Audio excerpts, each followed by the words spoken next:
नमस्कार, स्वागत है आप सभी का। न्यूज़ एट 10 देख रहे हैं आप और देश दुनिया की ताज़ा तरीन खबरों को लेकर हाजिर हूं मैं कृतिका। अगले 1 घंटे हम आपको दिखाएंगे देश दुनिया की ताज़ा तरीन खबरें, जिसमें महत्वपूर्ण खबरों की अगर बात करें तो राष्ट्रपिता महात्मा गांधी की आज पुण्यतिथि है और इसको लेकर के राजघाट पर सर्वधर्म प्रार्थना का आयोजन किया जाएगा, जहां पर प्रधानमंत्री भी शामिल होंगे।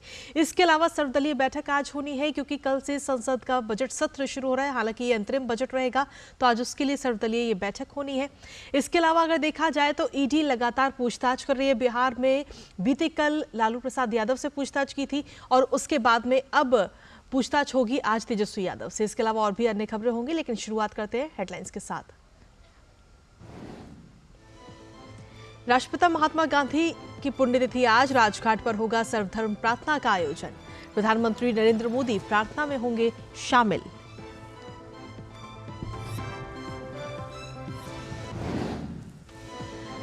सरकार ने बजट सत्र से पहले आज दोनों सदन के फ्लोर लीडर्स की बुलाई सर्वदलीय बैठक। संसद में उठाए जाने वाले मुद्दों समेत शांतिपूर्ण सत्र चलाने पर होगी चर्चा। तमाम तरह की अटकलों के बीच झारखंड के मुख्यमंत्री हेमंत सोरेन के बारे में कोई जानकारी नहीं। जेएमएम ने कहा, ईडी से पूछताछ के लिए कल उपलब्ध रहेंगे सोरेन। राज्यपाल के पूरे हालात पर है नजर। नौकरी के बदले जमीन घोटाला मामले में ईडी को मिले अहम सुराग। लालू के बाद आज आरजेडी नेता तेजस्वी यादव की पेशी। पटना स्थित ईडी के दफ्तर में होगी पूछताछ।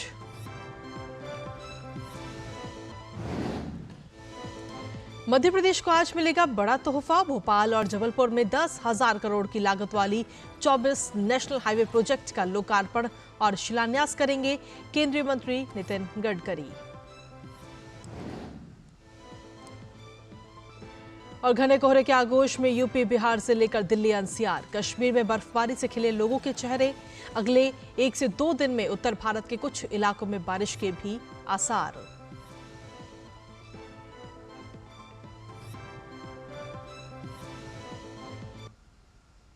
और हेडलाइंस के बाद चलिए अब खबरों में विस्तार से बात करेंगे। आज बापू यानी कि महात्मा गांधी की पुण्यतिथि है। सत्य और अहिंसा के रास्ते पर चलते हुए महात्मा गांधी ने न सिर्फ अंग्रेजों को भारत छोड़ने के लिए मजबूर किया, बल्कि लोगों के जीवन में बदलाव के लिए भी काम किया। उन्होंने दुनिया भर में अहिंसा परमो धर्मा का संदेश भी दिया। गांधी जी स्वतंत्रता आंदोलन से तो जुड़े ही थे, बल्कि गांधी जी धार्मिक ग्रंथों का भी पाठ किया करते थे, जिसका उनके जीवन पर गहरा प्रभाव पड़ा। बापू भजन भी सुनते थे। वैष्णव जन तो तेने कहिए बापू को सबसे प्रिय था। जिस दिन महात्मा गांधी का निधन हुआ था, उसे हम शहीद दिवस के तौर पर मनाते हैं। इस मौके पर राजधानी दिल्ली के राजघाट स्थित गांधी जी की समाधि पर श्रद्धा सुमन अर्पित किए जाते हैं।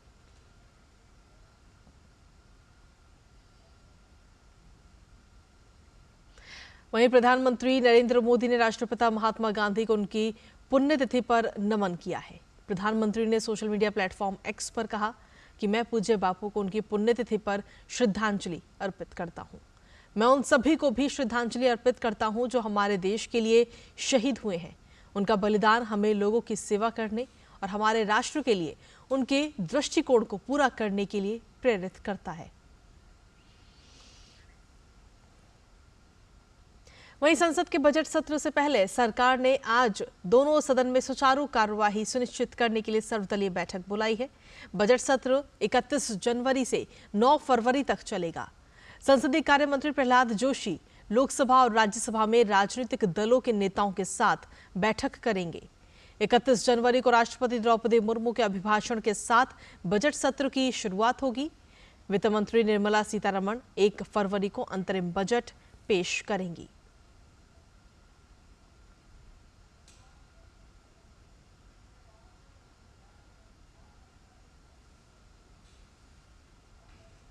तो आज ये अहम बैठक होनी है, सर्वदलीय ये बैठक रहेगी। 31 जनवरी को राष्ट्रपति का अभिभाषण होगा और उनके अभिभाषण के साथ में संसद के सत्र की शुरुआत होगी।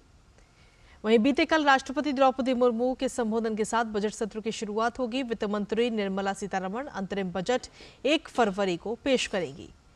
लोकसभा चुनाव चूंकि इस साल है, इसलिए जो सरकार चुनकर आएगी वो चुनाव के बाद पूर्ण बजट पेश करेगी। दरअसल जिस साल देश में लोकसभा के चुनाव होने वाले होते हैं उस साल वित्त मंत्री अंतरिम बजट पेश करती हैं। ये बजट देश की अर्थव्यवस्था को बिना किसी परेशानी के आगे बढ़ाने में मदद करती है। इस बजट में पूरे साल की जगह पर आगामी वित्त वर्ष के कुछ महीनों को कवर किया जाता है।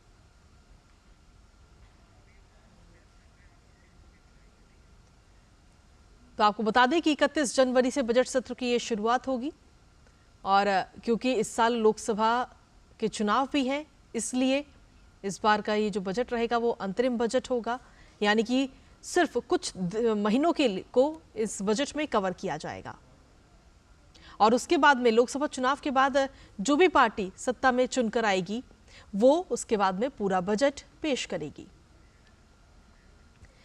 और इसी पर ताज़ा अपडेट ले लेते हैं। हमारे साथ में हमारे संवाददाता शैलेंद्र मिश्र इस वक्त जुड़ रहे हैं फोन लाइन पर।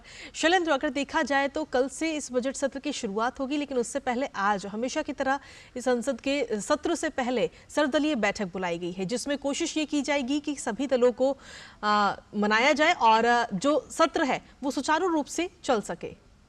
बिल्कुल कृतिका, आपने बिल्कुल सही बात कही है कि एक परंपरा रही है कि जब भी संसद का सत्र शुरू होता है तब उससे पहले संसदीय कार्य मंत्री एक सर्वदलीय बैठक बुलाते हैं, जिसमें विभिन्न दलों के जो सदन के नेता हैं उन्हें आमंत्रित किया जाता है और औपचारिक जानकारी जो विधायी एजेंडा है, जो सरकारी एजेंडा है सत्र के दौरान उसकी दी जाती है और साथ ही साथ विपक्षी दल जिन मुद्दों को उठाना चाहते हैं और उसका भी जिक्र होता है और साथ ही साथ एक सहयोग की अपील भी की जाती है सरकार की तरफ से सदन को चलाने को लेकर सभी दलों से।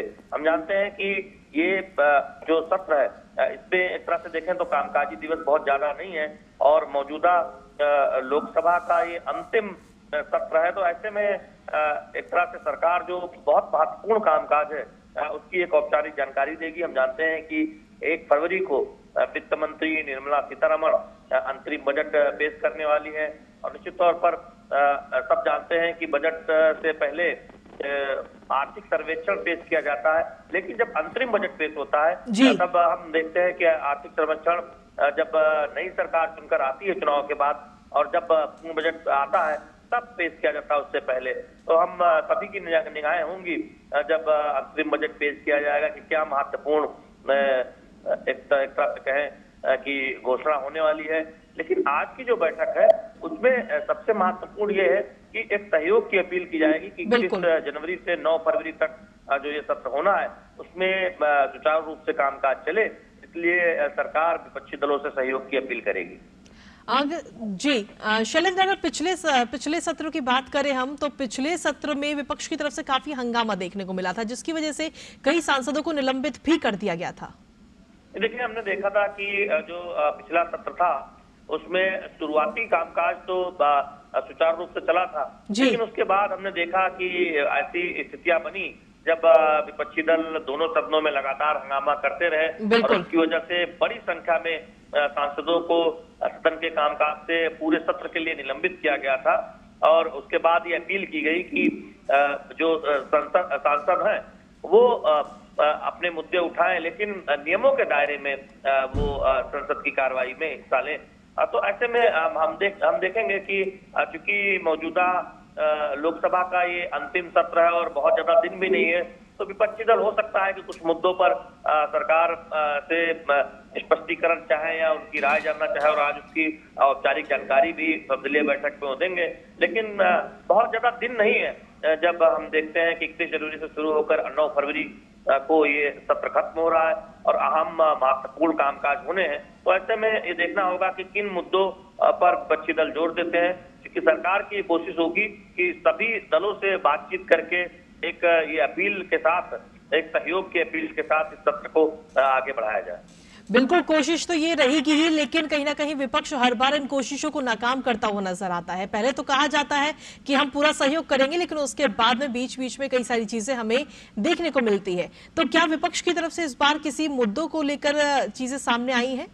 ये देखिए, जो अभी थोड़ी देर बाद सर्वदलीय बैठक होने वाली है उसमें विपक्षी दल औपचारिक तौर पर एजेंडा रखेंगे कि किन मुद्दों को वो सत्र के दौरान उस पर चर्चा चाहते हैं या सरकार से उस पर स्पष्टीकरण चाहते हैं। और हम जानते हैं कि जब राष्ट्रपति के भाषण पर चर्चा होती है या बजट पर चर्चा होती है तब हम देखते हैं कि कई उन चर्चा के साथ साथ विपक्षी दल कुछ मुद्दों को भी उठाते हैं, तो उसमें भी महत्वपूर्ण मुद्दे उठाए जाते हैं। तो वो भी एक तरीका होता है जब विपक्षी दल अपनी बात रखते हैं। तो आज की बैठक से बहुत कुछ संकेत मिलेगा कि विपक्षी दल क्या रणनीति अपनाने वाले हैं इस सत्र के दौरान। चलिए, बहुत बहुत शुक्रिया शैलेंद्र, तमाम जानकारी और अपडेट्स हमारे दर्शकों तक पहुंचाने के लिए। तो वाकई देखना होगा जब सर्वदलीय बैठक ये शुरू होगी और उस बैठक में किन किन मुद्दों को लेकर बातचीत की जाती है और विपक्ष किस तरीके से रणनीति बनाता हुआ नजर आता है, इस पर भी हमारी नजर लगातार बनी हुई। फिलहाल न्यूज़ 10 में वक्त एक छोटे से ब्रेक का है, आप बने रहिए हमारे साथ। मिठाई तो हमारे जमाने में होती थी। हाँ तो जाइए ना अपने जमाने में। रोमांस तो हमारे जमाने में होता था। पेमेंट भी उसी जमाने का है। अरे भैया डिजिटल पेमेंट करना सीखे नए जमाने में। इजी, सेफ एंड फास्ट है। हमने तो इनको डिजिटल पेमेंट करना सिखा दिया। आपने ये सेल्फी लेते हैं, ये हमारे जमाने का है। आरबीआई कहता है कि डिजिटल पेमेंट अपनाओ, औरों को भी सिखाओ। मैंने अपना एनपीएस अकाउंट ऑनलाइन ओपन कर दिया था। सीरियस सेविंग स्टार्ट की after I landed my first job eight 23। अपने कॉर्पोरेट में बस अपना एनपीएस नंबर दिया एंड इन्वेस्टिंग चालू।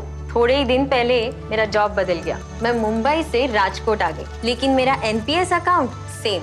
आई just transfer the same account to my new company. NPS किसी भी जगह से ऑपरेट हो सकता है, जहाँ मैं वहाँ मेरा एनपीएस अकाउंट। अपने बेहतर कल को सुनिश्चित करने के लिए एनपीएस जरूरी है।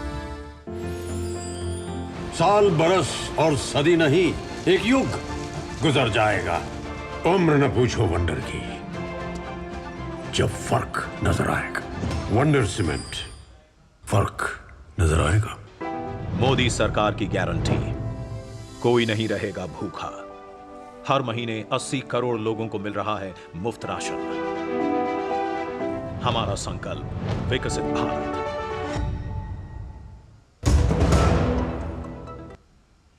और ब्रेक के बाद एक बार फिर से स्वागत है आप सभी का। न्यूज़ 10 में बढ़ते हैं आगे और अगली खबर का रुख करते हैं, जहां झारखंड की बात करते हैं। झारखंड के मुख्यमंत्री हेमंत सोरेन कहां हैं, इसकी जानकारी पिछले 24 घंटे से नहीं मिल पा रही। दिल्ली में सीएम आवास और झारखंड भवन में ईडी की दबिश के बाद से मुख्यमंत्री की लोकेशन की कोई जानकारी अभी तक नहीं मिली है। हेमंत सोरेन को लेकर दिल्ली से रांची तक गहमा गहमी जारी है।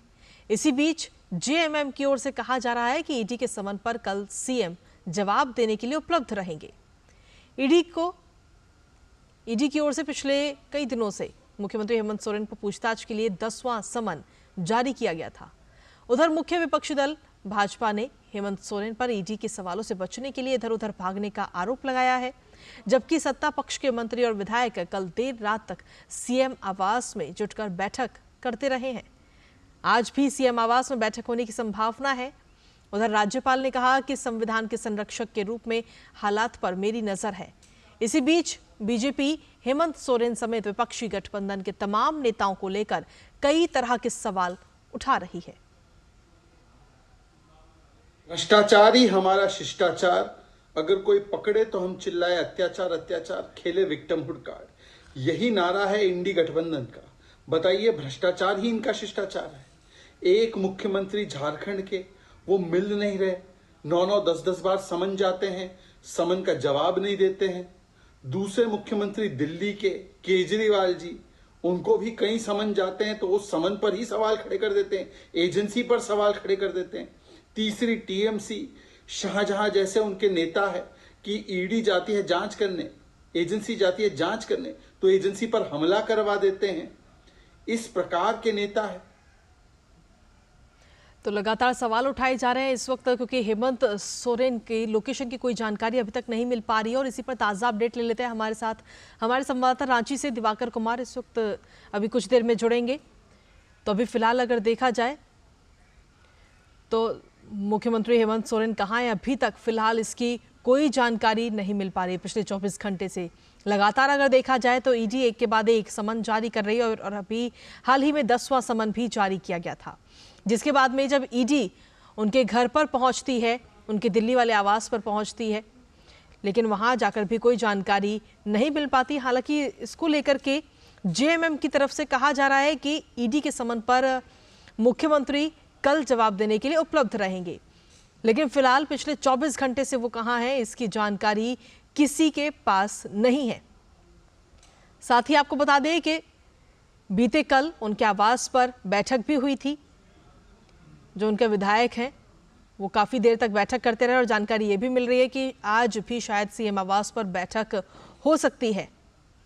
इसके अलावा अगर राज्यपाल की बात करें तो वो भी लगातार संविधान के संरक्षक के रूप में हालात पर अपनी नज़र बनाए हुए हैं। वहीं भारतीय जनता पार्टी लगातार तमाम सवाल खड़े कर रही है। हेमंत सोरेन समेत तमाम जो पूरा विपक्षी गठबंधन है उसके नेताओं पर कई तरीके के सवाल भारतीय जनता पार्टी उठाती हुई नजर आ रही है। टीएमसी को लेकर के, आम आदमी पार्टी को लेकर के, आरजेडी को लेकर के कई तरीके के सवाल उठ रहे हैं। लेकिन फिलहाल झारखंड के मुख्यमंत्री हेमंत सोरेन आखिर कहां है, इसकी कोई जानकारी नहीं मिल पा रही है। जेएमएम की तरफ से कहा जा रहा है कि वो आने वाले कल उपलब्ध रहेंगे और ईडी के तमाम सवालों के जवाब देंगे। लेकिन सवाल ये भी है कि जब 10वां समन जारी किया गया तो अभी तक आखिर हेमंत सोरेन की तरफ से कोई भी जवाब क्यों नहीं दिया गया, या वो क्यों ईडी के सामने उपलब्ध नहीं हुए, क्यों लगातार वो ईडी के सवालों से बच रहे हैं। तो कई सारे सवाल कहीं ना कहीं इस वक्त नजर आ रहे हैं। हालांकि ये भी देखना होगा कि जिस तरीके से जेएमएम की तरफ से कहा जा रहा है कि वो कल उपलब्ध रहेंगे, क्या वाकई वो उपलब्ध रहेंगे। हमारे साथ में इस वक्त दिवाकर हमारे साथ जुड़ रहे हैं फोन लाइन पर। दिवाकर, अगर देखा जाए तो कई तरीके के जो सवाल हैं वो इस वक्त खड़े हो रहे हैं हेमंत सोरेन को लेकर के, और वहीं जेएमएम कह रही है कि आने वाले कल वो उपलब्ध रहेंगे ईडी के सवालों के जवाब देने के लिए। लेकिन अभी तक क्यों उपलब्ध नहीं हो पाए? 10वां समन जारी किया गया ईडी की तरफ से। देखिए, लगातार जो है संशय की स्थिति बरकरार है और इस बीच जो झारखंड में गहमा गहमी है, कल जब ईडी की टीम सुबह करीब 7:30 बजे सीएम आवास जो वहां पर है दिल्ली में और साथ साथ झारखंड निवास जो है, दोनों जगहों पर जब ईडी की टीम ने दबिश दी तो सीएम उनके हाथ नहीं लगे और ये कहा जा रहा है कि वहां से सीएम कहीं दूसरे ठिकाने की ओर रवाना हो गए। इस बीच में हो सकता है उनको उसकी जानकारी मिली हो और उसके बाद वहां से तब से जो हम कह सकते हैं कि ऑलमोस्ट पिछले 24 घंटे से सीएम स्टेबल नहीं है, उसकी कोई जानकारी। वो और उसके साथ जो यहाँ से गार्ड गए थे, बॉडीगार्ड जो उनके साथ थे, दोनों का मोबाइल जो है वो स्विच ऑफ है। हालांकि जेएमएम के लोगों से जब बात हो रही थी मेरे कल शाम में तो उन्होंने साफ तौर पर कहा है कि उन्होंने ईडी को मेल भेजा है और उन्होंने कहा है कि 31 तारीख को वो रांची में जो है वो उपलब्ध रहेंगे और ईडी के जो सवाल और जवाब होंगे उनका वो जवाब देंगे। लेकिन ये भी आरोप लगाया गया है उनकी तरफ से कि ईडी ने जो 8वें समन के बाद उनसे जो पूछताछ की गई थी, उनसे जो सवाल किए गए थे वो सवाल से वो खुश नहीं थे, लेकिन ईडी लगातार जो सवालों का सिलसिला है वो बढ़ा रहा था। उसी 7.5 घंटे तक पूछताछ चली थी। उसके बाद 24 घंटे भी सीएम हाजिर नहीं हुए थे। उसके बाद ईडी ने एक तरीके से रिलैक्सेशन सीएम को किया था। आप ही बताएं कि अपने पूछताछ कहाँ होनी चाहिए, आप जगह बताएं क्योंकि आप बहुत बिजी अपने आप को बता रहे हैं कि आपके पास समय का अभाव है, तो आप बताइए आपकी सुविधा के अनुसार आपसे हम आगे पूछताछ कर लेते हैं। जो लुका छुपी का खेल है ये कल से शुरू हो गया है क्योंकि ईडी की टीम जो एक तरीके से कहते हैं सर्च वारंट लेकर कल वहां पर पहुंची थी और उसके बाद तो कहा जा रहा है कि वहां पर जो गाड़ियां लगी हुई उसको वहां से टीम उठा दी गई है। इस तरह की तमाम जानकारी आ रही है और इस बीच जो राजनीतिक एक कह सकते हैं मसल पावर दिखाने की कोशिश यहाँ पर हुई है। जो सत्ता गठबंधन के लोग हैं, कल यहाँ पर तमाम मंत्री जो है जेएमएम के, कांग्रेस के, महागठबंधन के, आरजेडी के, ये तमाम लोग कल सीएम आवास में पहुंचे थे, मीटिंग हुई थी और जो महागठबंधन के विधायक है वो भी लगातार सीएम हाउस में पहुंचे थे और देर रात तक मंथन का दौर चला था कि आखिर अब ये लग रहा है कि झारखंड मुक्ति मोर्चा का जो कुनवा है या महागठबंधन का जो कुनवा है वो दूसरे विकल्प की ओर की तलाश कर रहा है, क्योंकि मुख्यमंत्री पर जिस तरीके का संगीन आरोप लगा है उसके बाद लग रहा है कि कहीं ना कहीं ईडी की गिरफ्त में सीएम ज्यादा फंसते हुए नजर आ रहे हैं और इसीलिए शायद भाजपा की ओर से आरोप भी लगाया जा रहा है। कहा जा रहा है कि सीएम बचने की कोशिश कर रहे हैं, भाग रहे हैं और वो ईडी से लुका छिपी का खेल खेल रहे हैं। जी दिवाकर, अगर देखा जाए तो पिछले कुछ समय से लगातार ईडी जो है तमाम विपक्षी दलों पर हमलावर है और कई सारी जांचें भी इस वक्त चल रही हैं। तो ऐसे में भारतीय जनता पार्टी भी लगातार हमलावर होती हुई नजर आ रही है, फिर चाहे वो आम आदमी पार्टी हो, फिर चाहे वो टीएमसी हो, आरजेडी हो या फिर खुद हेमंत सोरेन हो, उन पर भी लगातार सवाल जवाब इस वक्त किए जा रहे हैं कि आखिर क्यों ईडी की पूछताछ से बचा जा रहा है। देखिए, निश्चित तौर पर ये आरोप जो हम कह सकते हैं एक तरीके से जो परिवारवादी पार्टियां होती है, जैसे कि आप देख रहे हैं लगातार ईडी की दबिश बिहार में लालू प्रसाद यादव के कई ठिकानों पर कल उससे भी पूछताछ हुई है। लगातार उनका परिवार भी कई जो घोटाले कह सकते हैं कई वर्षों तक वो जेल में रहे। सीबीआई की गिरफ्त के बाद जो चारा घोटाला जो देश में उजागर हुआ था, उसके बाद वो कई वर्षों तक जेल में रहे, उसके बाद वो जेल से बाहर निकले हैं। और साथ ही साथ उनके जो है वो रेलवे के कई घोटाले हैं, जमीन के बदले नौकरी का घोटाला का मामला, इस तरह के कई मामले उन पर लगे। और कुछ इसी तरह का जो हेमंत सोरेन पर है वो लीज प्रकरण का मामला है, जमीन में धोखाधड़ी का मामला है कि किस तरीके से सेना का जमीन था उसको अपने नाम पे कराने का मामला है। इस तरह की जो एक परिवारवादी पार्टियों पर जो आरोप लगा है वो कुछ पुख्ता, और ये पिछले कुछ दिनों से लगातार ये आरोप भी लगते रहे। और झारखंड में आपने देखा है कि किस तरीके से चाहे वो माइनिंग घोटाला का मामला हो, चाहे मनरेगा घोटाला का मामला हो, चाहे दूसरे जो जमीन फरोख्त का जो मामला है, इससे करीब 1 दर्जन से ज्यादा लोग जेल जा चुके हैं। इसमें कई बड़े ब्यूरोक्रेट्स भी हैं। तो आप समझ सकते हैं कि कितने संगीन आरोप, और यहाँ पर झारखंड में जो भ्रष्टाचार की बू है वो लगातार आ रही है। और उसकी गिरफ्त में कहीं ना कहीं मुख्यमंत्री पर भी वो दाग पहुंच रहा है। जी दिवाकर, क्या उम्मीद की जाए कि जिस तरीके से जेएमएम कह रही है कि आने वाले कल जो है वो मुख्यमंत्री उपलब्ध रहेंगे, ईडी के तमाम जो सवाल हैं उनके जवाब देंगे, तो क्या इस पर यकीन किया जाए?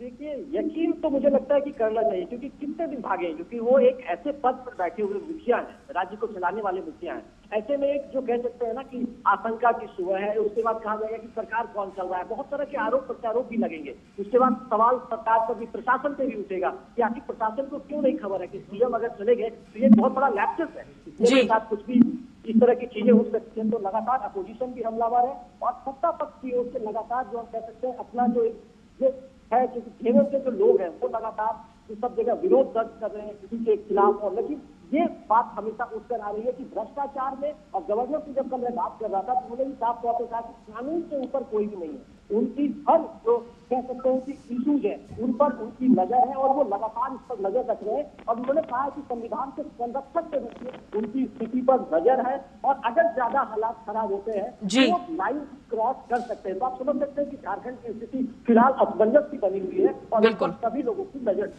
चलिए, बहुत बहुत शुक्रिया दिवाकर, तमाम जानकारी और अपडेट्स हमारे दर्शकों तक पहुंचाने के लिए।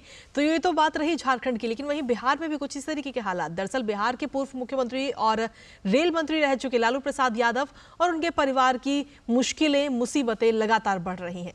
आए दिन उनके पारिवारिक सदस्यों को जांच एजेंसियों के सवालों का सामना करना पड़ रहा है। बीते कल जहां लालू प्रसाद ने करीब 10 घंटे तक पटना के ईडी दफ्तर में सवालों का जवाब देते रहे, वहीं अब आज उनके बेटे तेजस्वी से भी पूछताछ होगी। इसी बीच ईडी ने एक प्रेस रिलीज जारी की है जिसमें कहा गया है कि पुलिस हिरासत में एक अन्य आरोपी हृदयानंद चौधरी, जो राबड़ी देवी की गौशाला का पूर्व कर्मचारी है, उसने एक उम्मीदवार से संपत्ति अर्जित की थी और बाद में उसे हेमा यादव को हस्तांतरित कर दी गई थी। नौकरी के बदले जमीन का ये पूरा मामला दरअसल 2004 से 2009 के बीच का है, और उस वक्त RJD supremo Lalu Prasad Yadav rail मंत्री थे। लालू प्रसाद यादव पर आरोप है कि रेल मंत्री रहते हुए उन्होंने बिना विज्ञापन के सरकारी नौकरियां दी। इसके बदले में उन्होंने अभ्यर्थियों से जमीनें अपने नाम लिखवाई।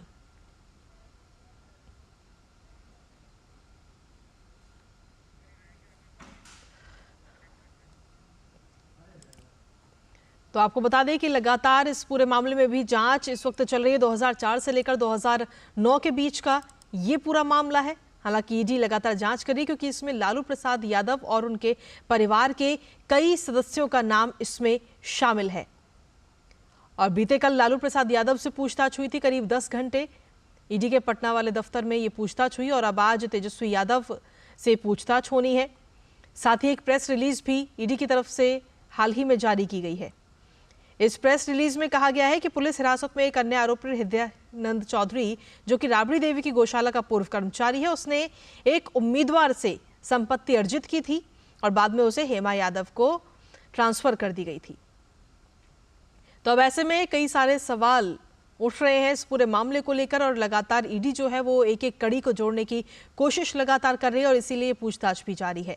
आज तेजस्वी यादव से पूछताछ होगी, और उसके बाद में हो सकता है कि आगे आने वाले समय में लालू प्रसाद यादव के जो अन्य करीबी हैं, जो अन्य परिवार के लोग हैं, उनसे भी पूछताछ हो, क्योंकि इस पूरे मामले में कई सारे नाम शामिल हैं।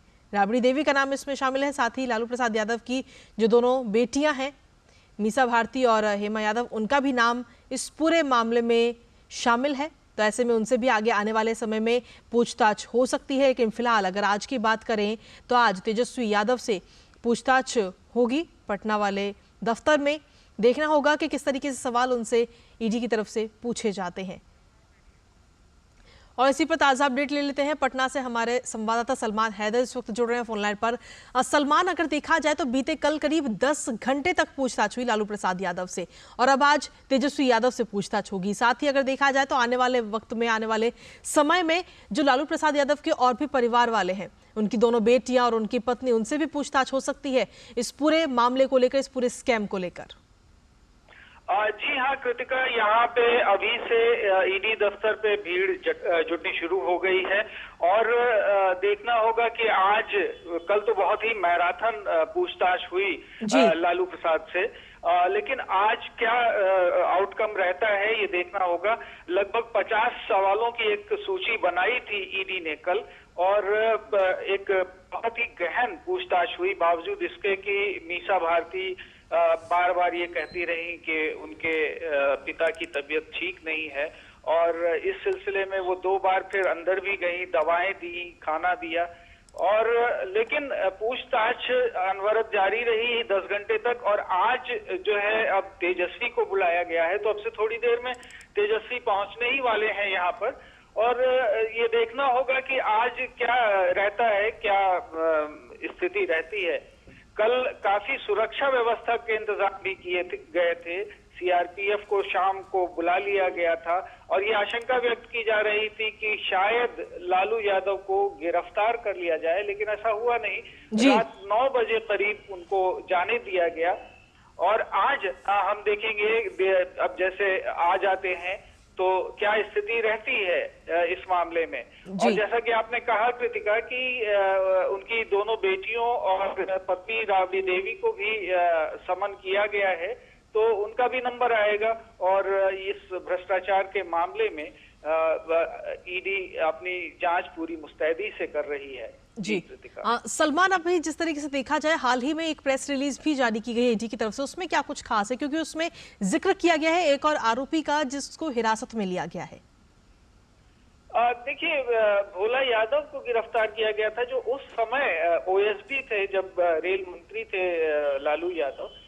2004 से 2004 से 2009 तक जी। तो भोला यादव हालांकि अभी जमानत पर रिहा किए गए हैं, लेकिन इस बीच पटना में गहमा गहमी बहुत ही ज्यादा है इस बार मामले को लेकर के, क्योंकि अभी हाल ही में जैसा कि आप जानती हैं सत्ता परिवर्तन हुआ है और नीतीश एनडीए के साथ गठजोड़ उन्होंने कर लिया है, तो अब जांच में भी तेजी आने की संभावना है और इस बीच जो है पोस्टर वॉर भी शुरू हो गई है। बहुत सारे जो राष्ट्रीय जनता दल के कार्यकर्ता हैं वो लालू, और जाहिर है कि लालू परिवार के समर्थन में खड़े हुए हैं। तो लेकिन जांच, जो कानून है वो अपनी रफ्तार से काम करता ही है, तो कानूनी एजेंसियां जो है वो काम कर रही हैं और रिजल्ट क्या आता है वो आगे के दिनों में देखने वाली बात होगी। जी कृतिका। जी सलमान, एक नाम और सामने आया इसमें, हृदयानंद चौधरी का, उसको लेकर क्या कुछ अपडेट मिल रहा है? अभी तो उनके बारे में कोई अपडेट नहीं है, लेकिन जाहिर है कि जांच के दायरे में है वो, आज नहीं तो कल उनसे भी पूछताछ होगी ईडी की, तो जांच एजेंसियां अपना काम कर रही हैं। ठीक है, चलिए, बहुत बहुत शुक्रिया तमाम जानकारी देने के लिए सलमान। तो जिस तरीके से देखा जाए तो आज तेजस्वी यादव से पूछताछ होगी। हालांकि देखना होगा कि जिस तरीके से बीते कल लालू प्रसाद यादव से 10 घंटे पूछताछ हुई थी, क्या उतने ही वक्त, उतने ही घंटे तेजस्वी यादव से भी पूछताछ होगी, इस पर नजर हमारी लगातार बनी हुई है। लेकिन फिलहाल वक्त न्यूज़ 10 में एक छोटे से ब्रेक का है, आप बने रहिए हमारे साथ। साल, बरस और सदी नहीं, एक युग गुजर जाएगा, उम्र न पूछो वंडर की, जब फर्क नजर आएगा। वंडर सीमेंट, फर्क नजर आएगा।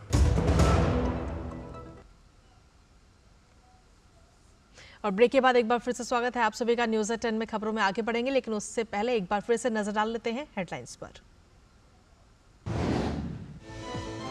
राष्ट्रपिता महात्मा गांधी की पुण्यतिथि आज, राजघाट पर होगा सर्वधर्म प्रार्थना का आयोजन, प्रधानमंत्री नरेंद्र मोदी प्रार्थना में होंगे शामिल।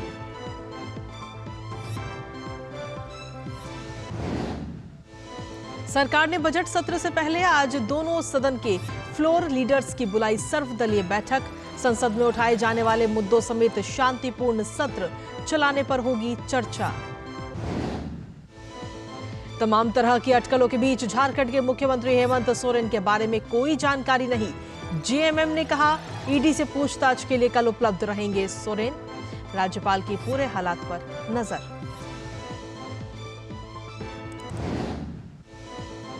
नौकरी के बदले जमीन घोटाला मामले में ईडी को मिले अहम सुराग। लालू के बाद आज आरजेडी नेता तेजस्वी यादव की पेशी। पटना स्थित ईडी के दफ्तर में होगी पूछताछ।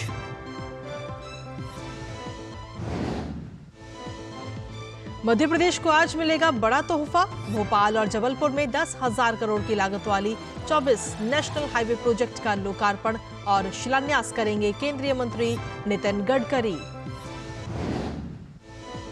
और घने कोहरे के आगोश में यूपी, बिहार से लेकर दिल्ली एनसीआर। कश्मीर में बर्फबारी से खिले लोगों के चेहरे। अगले 1 से 2 दिनों में उत्तर भारत के कुछ इलाकों में बारिश के भी आसार।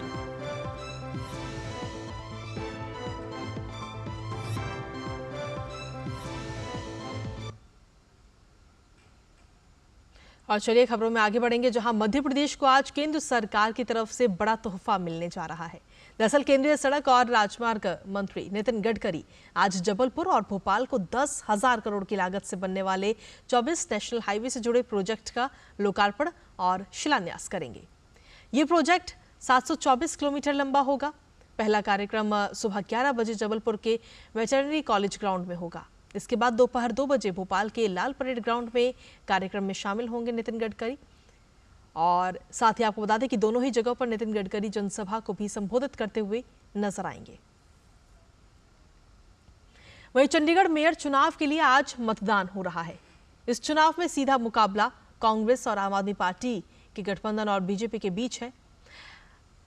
आम चुनाव से पहले इस चुनाव को काफी अहम माना जा रहा है। समझौते के तहत आम आदमी पार्टी मेयर की सीट के लिए चुनाव लड़ रही है, जबकि कांग्रेस सीनियर डिप्टी मेयर और डिप्टी मेयर पद पर चुनाव लड़ रही है। इससे पहले 18 फरवरी को मेयर चुनाव के लिए वोटिंग होने वाली थी, लेकिन पीठासीन अधिकारी अनिल मसीह के बीमार होने के चलते चुनाव को स्थगित कर दिया गया था। इसके बाद आम आदमी पार्टी ने पंजाब और हरियाणा हाईकोर्ट का भी रुख किया था। अदालत ने महापौर चुनाव टालने के चंडीगढ़ प्रशासन के आदेश को रद्द कर दिया था और चुनाव 30 जनवरी को यानी कि आज कराने की बात कही गई थी।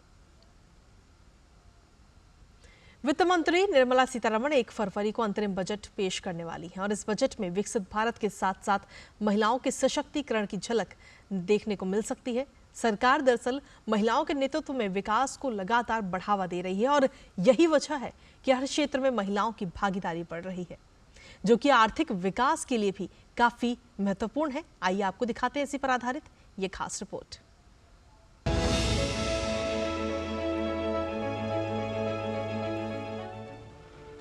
हाल के वर्षों में बजट में शामिल योजनाओं के जरिए महिलाओं को सशक्त बनाकर न केवल समानता को बढ़ावा दिया जा रहा है, बल्कि आर्थिक विकास के लिए भी ये काफी महत्वपूर्ण है। हाल के वर्षों में जेंडर बजटिंग को भी समर्थन मिला है। वित्तीय वर्ष 2023 और 24 के लिए कुल व्यय का लगभग 5% भारत में महिलाओं को प्रभावित करने वाले मुद्दों के लिए आवंटित किया गया था। इससे महिला सशक्तिकरण से जुड़ी योजनाओं को बढ़ावा देने के लिए शुरू किए गए मिशन शक्ति को भी बढ़ावा मिल रहा है। महिला केंद्रित बजट जितना कारगर है उतना महत्वपूर्ण भी है, क्योंकि अधिक से अधिक महिलाएं कार्यबल में शामिल हो रही हैं।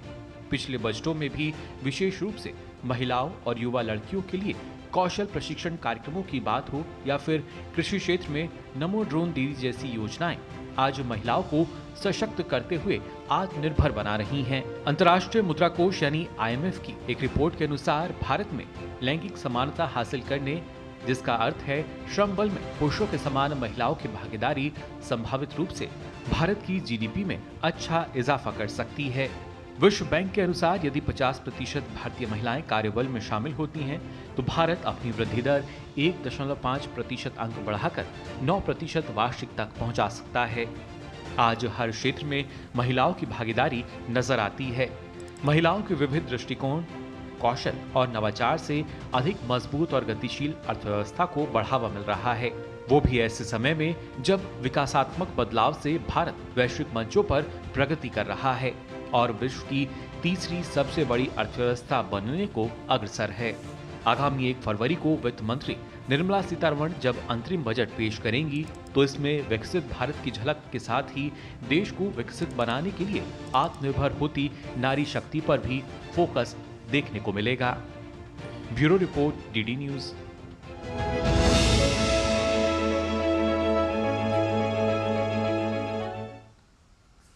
और चलिए खबरों में आगे बढ़ते हैं, बात करते हैं अब उत्तराखंड की, जहां मुख्यमंत्री पुष्कर सिंह धामी ने यूनिफॉर्म सिविल कोड यानी यूसीसी को लेकर अब अपना रुख साफ कर दिया है। उन्होंने कहा कि यूसीसी का मसौदा तैयार करने के लिए गठित कमेटी 2 फरवरी को अपना ड्राफ्ट प्रदेश सरकार को सौंपेगी। इसके बाद आगामी विधानसभा सत्र में विधेयक लाकर समान नागरिक संहिता को लागू कर दिया जाएगा। देवभूमि उत्तराखंड की देवतुल्य जनता के सामने हमने ये अपना संकल्प रखा। उस संकल्प को पूरा करने के लिए देवभूमि की जनता ने हमको आशीर्वाद दिया, सरकार में आने का मौका दिया और हमने ड्राफ्ट बनाने के लिए कमेटी का गठन किया। जस्टिस रंजना प्रकाश देसाई जी की अध्यक्षता में कमेटी बनी। कमेटी ने अपना काम पूरा कर लिया है और उन्होंने हमको बताया है कि 2 तारीख को वो हमको ड्राफ्ट दे देंगे और उनका ड्राफ्ट देने के बाद उसका आकलन करेंगे, उसको मंत्रिमंडल में लाएंगे। उसके बाद विधानसभा में जो विधेयक बनने की दिशा में, एक्ट बनने की दिशा में जो कार्रवाई होती है, उस कार्रवाई को हम आगे बढ़ाएंगे। साल 2024-25 के लिए यूनेस्को की विश्व विरासत सूची में मान्यता के लिए मराठा सैन्य परिदृश्य से जुड़े स्थलों का नामांकन होगा।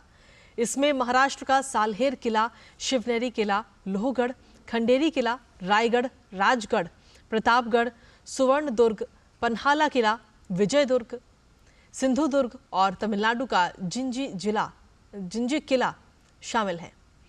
विविध भौगोलिक क्षेत्रों में बने ये किले 17वीं और 19वीं शताब्दी के बीच बनाए गए हैं, जो मराठा शासन द्वारा की गई असाधारण किलेबंदी और उनकी सैन्य प्रणाली का प्रतिनिधित्व करते हैं। मंत्रालय ने कहा कि महाराष्ट्र में 390 से ज्यादा किले हैं, जिनमें 12 किले भारत के मराठा सैन्य परिदृश्य के तहत चुने गए हैं। इनमें से 8 किले भारतीय पुरातत्व सर्वेक्षण द्वारा संरक्षित हैं। वर्तमान में भारत में 42 विश्व धरोहर स्थल हैं, जिनमें से 34 सांस्कृतिक स्थल हैं, 7 प्राकृतिक स्थल हैं, जबकि एक मिश्रित स्थल भी है।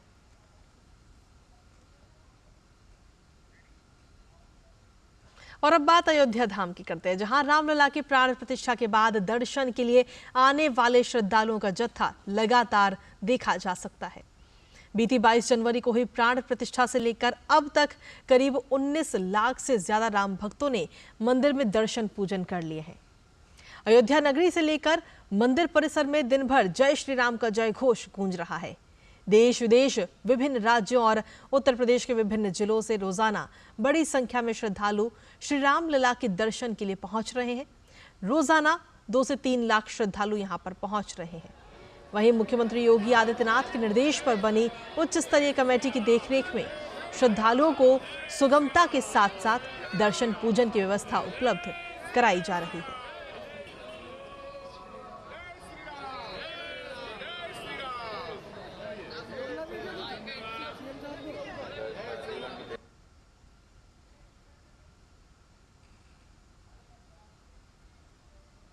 और इसी के साथ आगे बढ़ते हुए बात कर लेते हैं मौसम को लेकर के। दरअसल यूपी से लेकर बिहार और पंजाब, हरियाणा समेत पूरा दिल्ली एनसीआर आज घने कोहरे की आगोश में है। आज तड़के कोहरा इतना घना था कि दिल्ली की सड़कों पर विजिबिलिटी लगभग 0 रही। वहीं न्यूनतम और अधिकतम तापमान में भी 1 डिग्री की गिरावट दर्ज की गई है।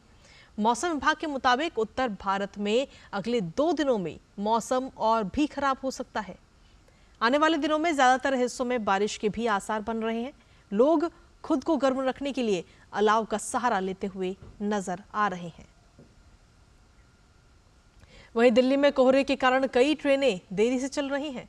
परिचालन में देरी के कारण यात्रियों को परेशानी का सामना करना पड़ रहा है। कोहरे के कारण विजिबिलिटी ना के बराबर हो चुकी है और देरी से चलने वाली ट्रेनों में काशी एक्सप्रेस, जम्मू राजधानी, लखनऊ शताब्दी और इसके अलावा और भी कई अन्य ट्रेनें शामिल हैं।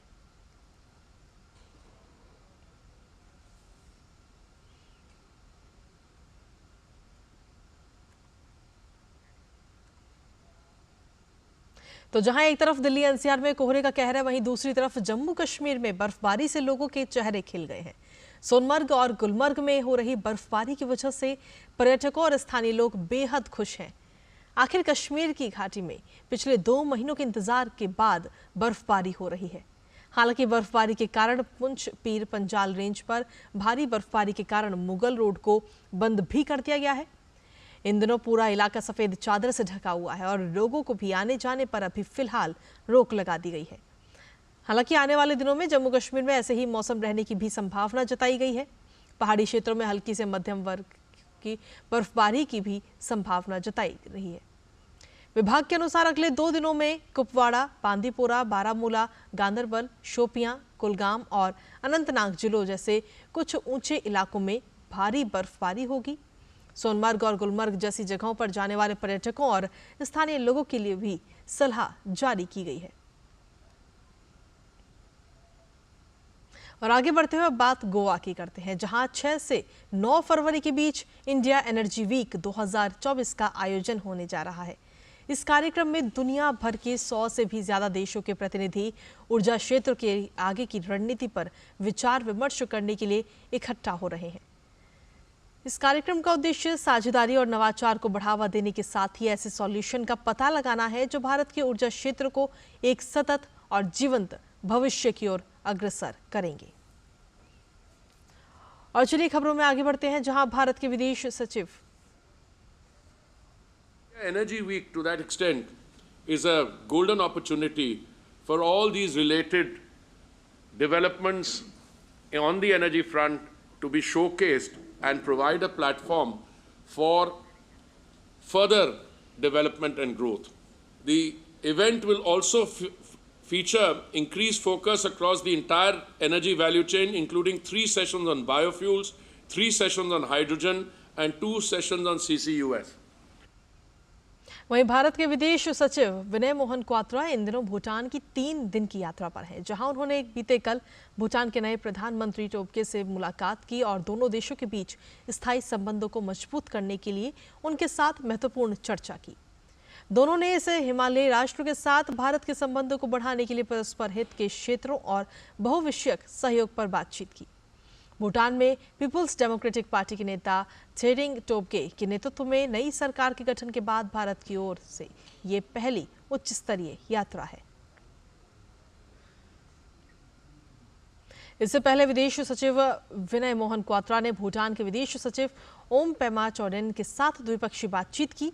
बैठक में विकास कार्य संबंधी साझेदारी, अंतरिक्ष, ऊर्जा, व्यापार, प्रौद्योगिकी, आर्थिक संबंधों के मुद्दों पर व्यापक चर्चा की गई।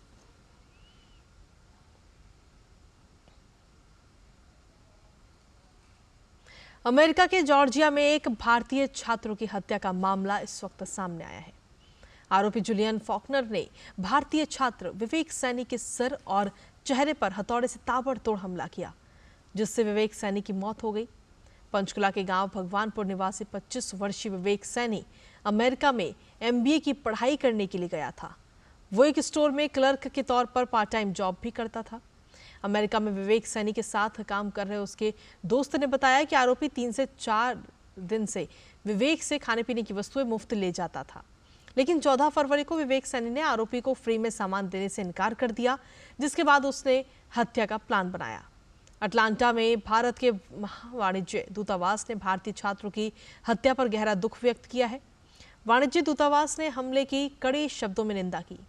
दूतावास ने कहा कि अमेरिकी अधिकारियों ने आरोपी को गिरफ्तार कर लिया है और मामले की जांच कर रहे हैं। वाणिज्य दूतावास ने कहा कि उसने घटना के तुरंत बाद विवेक सैनी के परिवार से भी संपर्क किया और पार्थिव शरीर को भारत भेजने का प्रबंध किया जा रहा है। जानकारी के अनुसार विवेक सैनी 26 जनवरी को भारत में अपने घर भी आने वाला था।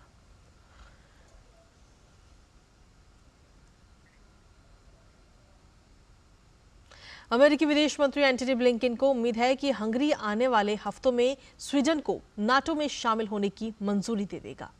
ब्लिंकन ने कहा कि स्वीडन की विलय की प्रक्रिया को पूरा करने के लिए तेज कार्यवाही करनी होगी। इससे पहले स्वीडन की नाटो सदस्यता की मांग को तुर्की की संसद ने अपनी मंजूरी दे दी है।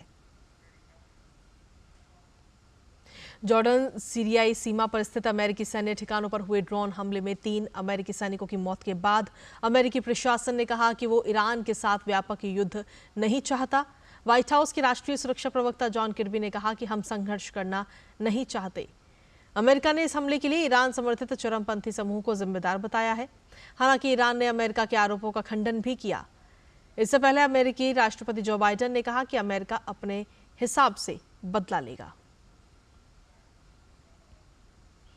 अमेरिका के विदेश मंत्री एंटनी ब्लिंकन ने कहा कि गजा से बंधकों की रिहाई सुनिश्चित करने का नया प्रस्ताव लाया गया है। वो पहले के मुकाबले काफी बेहतर और मजबूत है। इससे पहले व्हाइट हाउस की राष्ट्रीय सुरक्षा प्रवक्ता जॉन किर्बी ने कहा था कि अमेरिका गजा में हिंसा को समाप्त करने के लिए संघर्ष विराम चाहता है।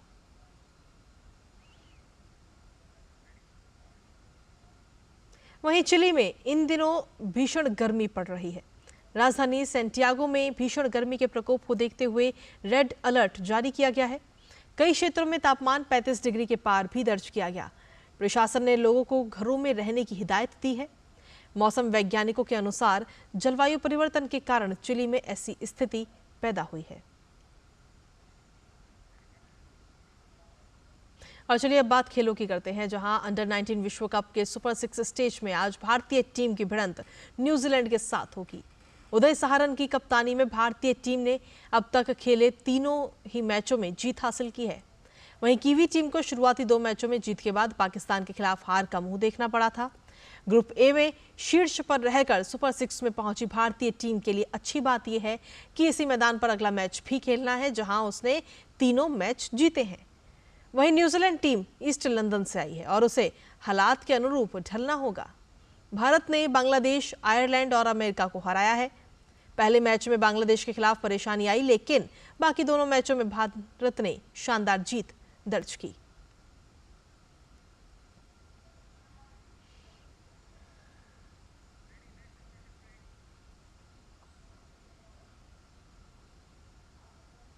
और इसी बीच न्यूज़ एट 10 में वक्त एक छोटे से ब्रेक का है। आप बने रहिए हमारे साथ।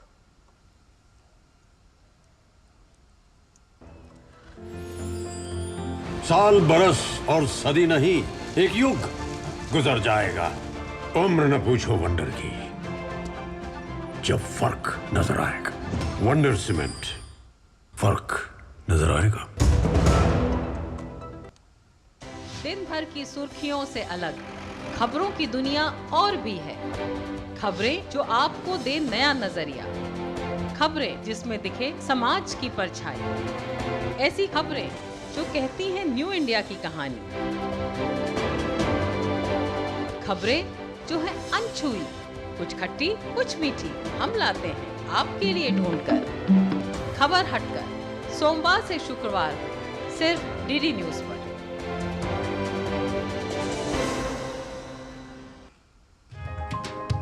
चाय की प्याली के साथ खबरों से भरी नई सुबह।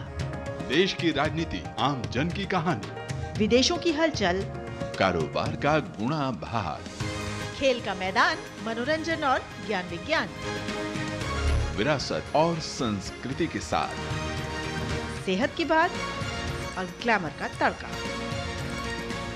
सोमवार से शुक्रवार सुबह 8 से 9 बजे। सुकून से भरा नया सवेरा।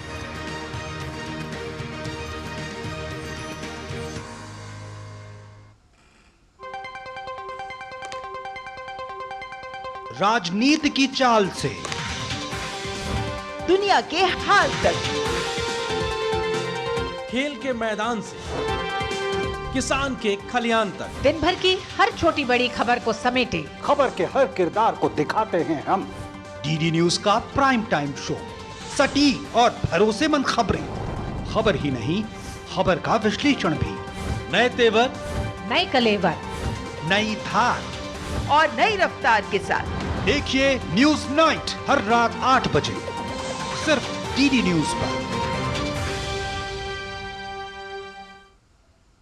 और इसी बीच चलिए सीधा रुक करते हैं दिल्ली में राजघाट का, जहां पर आप और चलिए वहां का रुख करेंगे। लेकिन उससे पहले खबरों में आगे बढ़ते हैं, जहां खेलो इंडिया यूथ गेम्स के मंच पर एक और अनुभवी तीरंदाज अपनी खेल प्रतिभा का लोहा मनवा रहे हैं, तो वहीं दूसरी ओर ये मंच युवा खिलाड़ियों के लिए भी बेहद अहम है।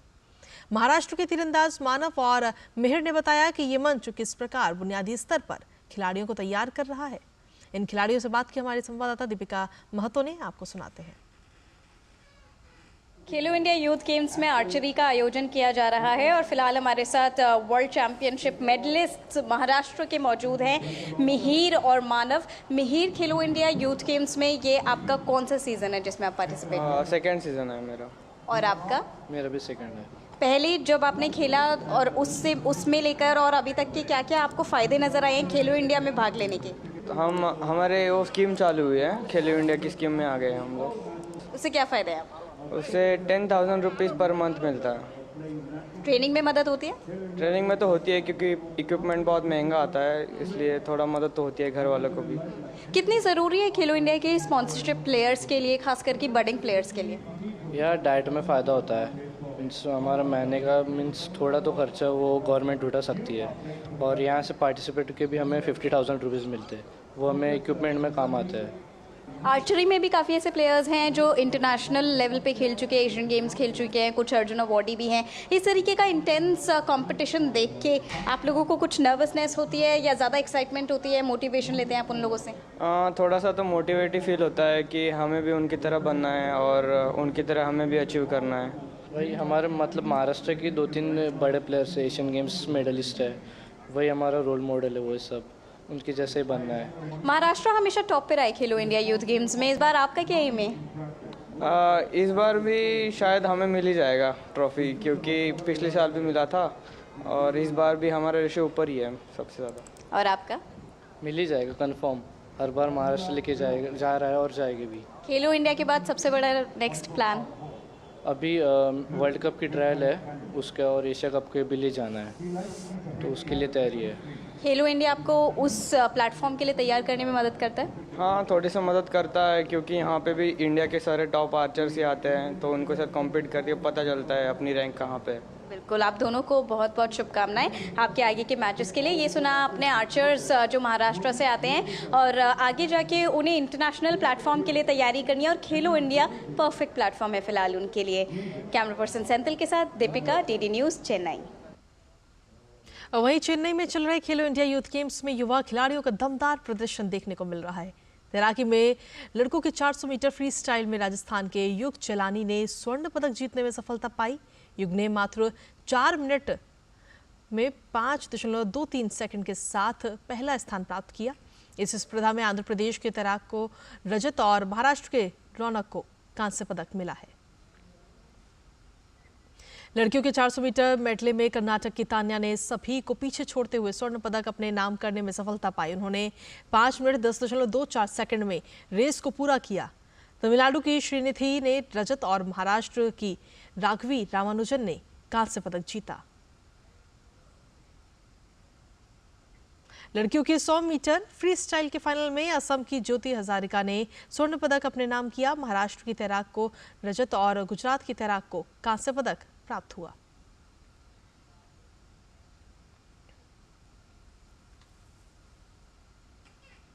वहीं लड़कों के 100 मीटर फ्री स्टाइल में आंध्र प्रदेश के एस गोटेटी ने स्वर्ण पदक जीतने में सफलता पाई। वहीं पश्चिम बंगाल के अंशु ने रजत और असम के तैराक ने कांस्य पदक जीता। कुश्ती में लड़कों के 65 किलोग्राम भार वर्ग में दिल्ली के सागर ने शानदार खेल दिखाते हुए स्वर्ण पदक जीता। सागर ने फाइनल में महाराष्ट्र के पहलवान को आसानी से शिकस्त दी।